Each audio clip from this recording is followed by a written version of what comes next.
Assalamualaikum warahmatullahi wabarakatuh. Pada kesempatan kali ini, saya akan mempresentasikan mengenai penanganan psikologis anak remaja berkebutuhan khusus, hambatan komunikasi atensi tunarungu. Dalam mata kuliah Psikologi Perkembangan Anak Remaja Berkebutuhan Khusus yang diampu oleh Haja Siti Hikmah SPD MSI. Sebelum melakukan presentasi, izinkan saya untuk memperkenalkan diri. Saya Hasna Ulayat Walstia dengan NIM 19070161112 dari kelas Psikologi 5C. Untuk penjelasan materi yang pertama adalah pengertian dari tunarungu. Anak tunarungu adalah seorang anak yang mengalami gangguan pada organ pendengarannya, sehingga mengakibatkan ketidakmampuan untuk mendengar. Tunarungu memiliki beberapa tingkatan, dimulai dari tingkatan yang ringan hingga yang berat. Terdapat juga kategori tuli atau deaf dan kurang dengar atau hard of hearing.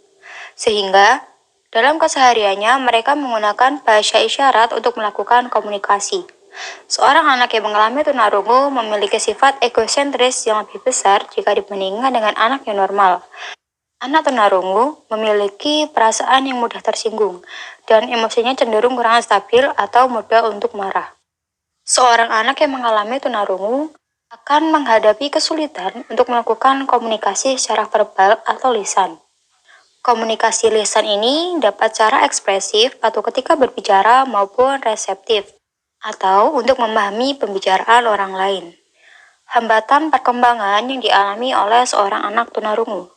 Seorang anak tunarungu mengalami hambatan perkembangan dalam bahasa dan komunikasi dan perkembangan sosial dan emosi.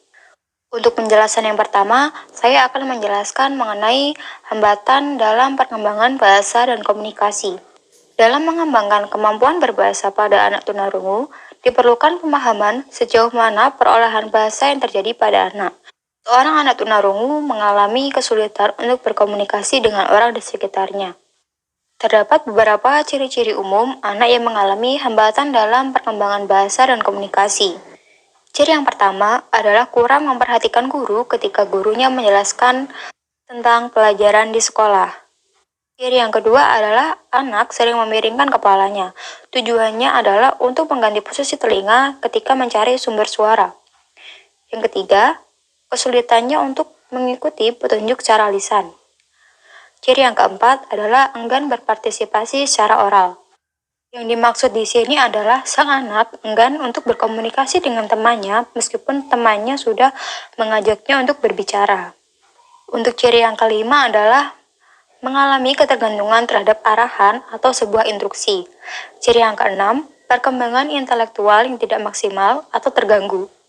Untuk ciri yang terakhir adalah kemampuan akademik yang rendah, terutama dalam hal membaca. Hal lain yang sering dihadapi oleh anak tunarungu dalam aspek kebahasaan. Yang pertama, anak tunarungu memiliki kemampuan bahasa yang terbatas atau miskin dalam kosakata.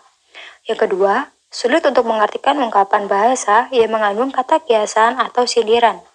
Yang ketiga, anak tunarungu kesulitan untuk memahami kata-kata yang abstrak, seperti kata Tuhan, pandai, mustahil, dan sebagainya.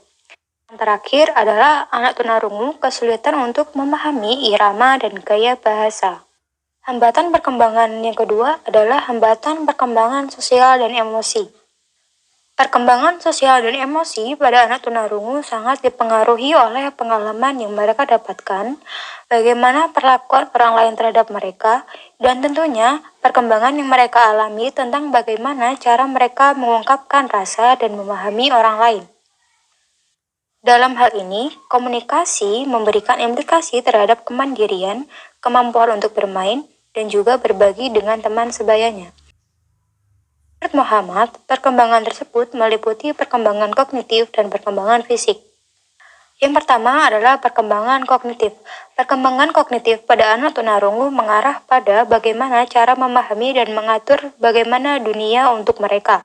Dalam hal ini, anak tunarungu menggunakan beberapa kemampuan yang dimilikinya, seperti kemampuan menyerap, mengingat dan menyimpan informasi, mengklasifikasi benda, mengidentifikasi, menilai dan membandingkan, membedakan, menilai sesuatu, menyelesaikan masalah, dan sebagainya.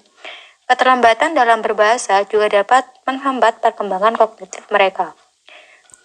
Penjelasan yang kedua mengenai perkembangan fisik dan motorik. Dalam perkembangan fisik dan motorik, perkembangan pada anak tunarungu tidak jauh berbeda dengan anak normal lainnya. Penjelasan terakhir mengenai metode penanganan komunikasi pada anak tunarungu. Metode pertama yang dapat dilakukan adalah auditori oral. Pendekatan ini didasarkan kepada premis yang mendasar, bahwa untuk memperoleh kompetensi dalam berbahasa lisan ekspresif maupun reseptif harus memiliki tujuan yang realistis untuk anak tunarungu. Kemampuan anak dapat berkembang secara maksimal jika lingkungan yang secara eksklusif menggunakan bahasa lisan. Kelebihan dari metode ini adalah anak mampu untuk berkomunikasi langsung dengan berbagai macam individu yang ditemuinya. Elemen pendukung dalam pendekatan metode auditori oral adalah yang pertama, keterlibatan orang tua.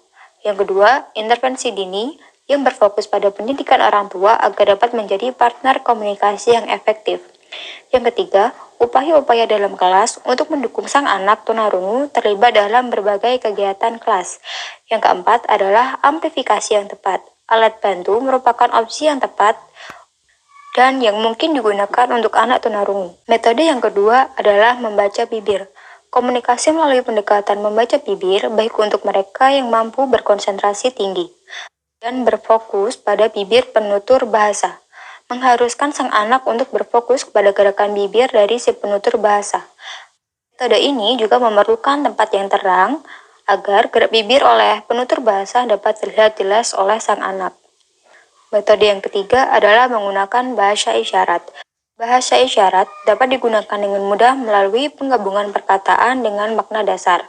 Bahasa isyarat yang digunakan pada umumnya adalah abjad satu jari, atau yang dikenal dengan SIBI, Sistem Bahasa Isyarat Indonesia. Metode yang terakhir adalah komunikasi universal. Metode ini menggunakan penggabungan antara gerakan isyarat, pembacaan bibir, dan penuturan atau auditori oral. Elemen yang penting dalam metode ini adalah penggunaan bahasa isyarat dan penuturan dari bibir yang secara bersamaan. Terima kasih, sekiranya itu saja yang dapat saya sampaikan, kurang lebihnya mohon maaf. Jika ada pertanyaan silahkan dapat diajukan. Wassalamualaikum warahmatullahi wabarakatuh.